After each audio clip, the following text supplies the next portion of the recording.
I lived in Vegas for 7 years, so I'm pretty pro gambling. I think the stigma's worn off. It's like divorce 50 Right. years ago. People get divorced, people gamble.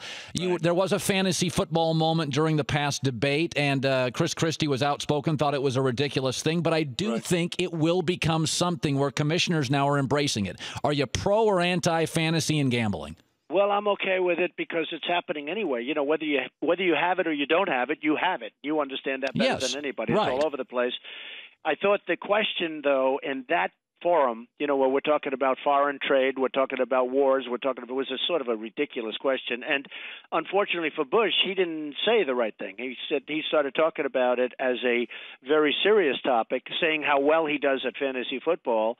And Christie took that one away from him and, frankly, made him look bad. He had a very bad night. I mean, when you get right down to it, Bush had a rough time. He did.